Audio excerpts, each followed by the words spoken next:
नमस्कार। देश की तमाम फटाफट खबरों में आपका स्वागत है। खबरों के लिए आपसे निवेदन कि यदि आपने हमारे चैनल को सब्सक्राइब नहीं किया तो कृपया करके आपके अपने चैनल को सब्सक्राइब करना ना भूलें। तो बढ़ते हैं आज की बड़ी खबर की ओर, जो ट्रेनों के जनरल डिब्बों से यात्रा करने वाले यात्रियों के लिए है।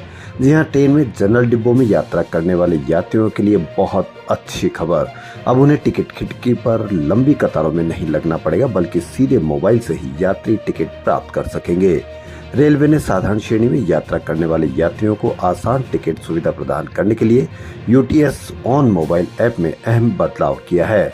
यूटीएस ऑन मोबाइल ऐप के माध्यम से टिकट बुक करने की दूरी की सीमा को समाप्त कर दिया गया है, जिसके बाद अब जनरल टिकट किसी भी स्थान से बुक किए जा सकते हैं। इससे पूर्व यूटीएस ऑन मोबाइल ऐप के माध्यम से जनरल टिकट बुक करने की अधिकतम दूरी सीमा 20 किलोमीटर थी। इसका मतलब यह है कि कोई भी यात्री स्टेशन के प्लेटफॉर्म से 20 किलोमीटर से अधिक दूरी होने पर टिकट बुक नहीं करवा सकता था। जेडीएस सांसद और पूर्व प्रधानमंत्री एचडी देवेगौड़ा के पोते प्रज्वल रेवन्ना कर्नाटक सेक्स टेप मामले में चौतरफा घिरे हुए हैं। हर तरफ से उठ रहे राजनीतिक तूफान के बीच प्रज्वल रेवन्ना विदेश से कल यानी कि गुरुवार को बेंगलुरु वापस लौट सकते हैं, ये कयास लगाए जा रहे हैं। ध्यान देने वाली बात यह कि पिछले कुछ हफ्तों में प्रज्वल रेवन्ना के नाम पर काफी बुकिंग सामने आ चुकी है। वह सभी झूठी निकली, लेकिन जोखिम नहीं लिया जा सकता है। इसलिए इस हाई प्रोफाइल मामले की जांच कर रही कर्नाटक पुलिस की विशेष जांच टीम ने हवाई अड्डे के अधिकारियों को नजर रखने के लिए सतर्क कर दिया है। प्रज्वल रेवन्ना का पता लगाने के लिए लुकआउट नोटिस और ब्लू कॉर्नर नोटिस भी जारी किया गया है। अब एक ऐसी खबर, रोचक खबर। सैलून में बाल कटवाने गए राहुल गांधी। सैलून में बाल कटवाने के दौरान राहुल गांधी ने वहां काम कर रहे युवक से कई रोचक सवाल पूछे। उससे जनता का मूड जानने की कोशिश भी की। इस बातचीत के दौरान राहुल गांधी ने कहा कि हम जैसे ही सरकार में आएंगे सबसे पहले अग्निवीर योजना को बंद करेंगे। राहुल गांधी ने जब सैलून में काम करने वाले युवक से पूछा कि रायबरेली के विकास के लिए सबसे बड़ी चीज क्या हो सकती है, तो उस शख्स ने कहा कि रोजगार सर जी हाँ। राहुल गांधी ने पूछा कि आपको यूपी और मुंबई में क्या फर्क दिखा। युवक ने जवाब दिया कि मुंबई में पैसा थोड़ा ज्यादा था तो वहाँ खर्च भी ज्यादा होता था। यहाँ किराए की दुकान में काम करने के बाद भी ठीक ठाक पैसे हो जाते हैं। राहुल गांधी ने इस दौरान युवक से उसके सफर के बारे में भी पूछा। उन्होंने पूछा कि आखिर तुमने कितनी पढ़ाई की और कब से सैलून में काम करने लगे हो। राहुल गांधी ने युवक को इंडिया गठबंधन के वादों के बारे में भी बात की। पश्चिम बंगाल के राज्यपाल सीवी आनंद बोस के खिलाफ सेक्सुअल हरेसमेंट का एक और केस सामने आया है। उन पर एक ओडिसी क्लासिकल डांसर ने दिल्ली के एक 5 स्टार होटल में यौन उत्पीड़न का आरोप लगाया है। शिकायत अक्टूबर 2023 में दर्ज कराई गई थी। न्यूज एजेंसी पीटीआई के अनुसार बंगाल पुलिस ने पिछले हफ्ते राज्य सरकार को जांच रिपोर्ट सौंपी है।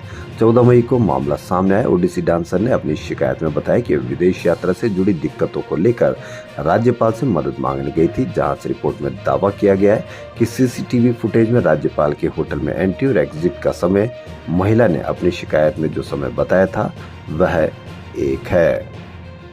हम जब तक बीजेपी के साथ थे हमारे बारे में काफी सारी गलतफहमियां थी। हमने बीजेपी को छोड़ा, हिंदुत्व को नहीं छोड़ा है। हमारा हिंदुत्व बीजेपी से अलग है। हमारा हिंदुत्व हृदय में राम और हाथ को काम देने वाला है। हम राम को तो मानते ही हैं। शिवसेना के चीफ उद्धव ठाकरे ने बात कहते हुए हिंदुत्व पर अपनी राय साफ कर देते हैं। विपक्षी इंडिया अलायंस में खींचतान पर कहते हैं कि सब अच्छा चल रहा है, कोई विवाद नहीं होगा। जनता पार्टी का एक्सपीरियंस तो देश ने देख लिया है। अगर आज हमें देश को बचाना है, डेमोक्रेसी को बचाना है, तो झगड़ा नहीं करना है। महाराष्ट्र में लोकसभा चुनाव की 4 फेज की वोटिंग हो चुकी है। 5वें फेज की वोटिंग 20 मई को होगी। राहुल गांधी को जिताएंगे तो आपको 2-2 लोग मिल जाएंगे। आमतौर पर एक सांसद होता है, लेकिन आपको 2-2 सांसद मिलेंगे। 8 मई को कांग्रेस के राष्ट्रीय महासचिव प्रियंका गांधी ने रायबरेली के मन से ये बात कही।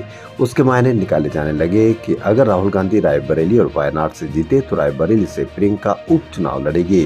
उन्होंने कहा कि मेरे कहने का मतलब ये नहीं था, मैं सत्ता के लिए नहीं सेवा के लिहाज से कह रही थी। कांग्रेस के राष्ट्रीय महासचिव प्रियंका गांधी रायबरेली और अमेठी सीट को लेकर कॉन्फिडेंट नजर आती है। वह दोनों सीटों पर लगातार कैंप कर रही है। रायबरेली गांधी परिवार की परंपरागत सीट है। यहां से राहुल गांधी चुनाव लड़ रहे हैं। अमेठी सीट से पिछली बार राहुल गांधी हार गए थे। प्रियंका स्मृति ईरानी से अमेठी सीट छीनने के लिए गांव-गांव जाकर वोट मांग रही है। वो चुनावी मंचों से अपने पिता और परिवार की शहादत पर बात करती है। भाजपा और पीएम मोदी के बयानों पर पलटवार भी करती है। खबरों में फिलहाल इतना ही। यदि आपको हमारा चैनल पसंद आए तो लाइक, सब्सक्राइब और शेयर अवश्य करें। धन्यवाद।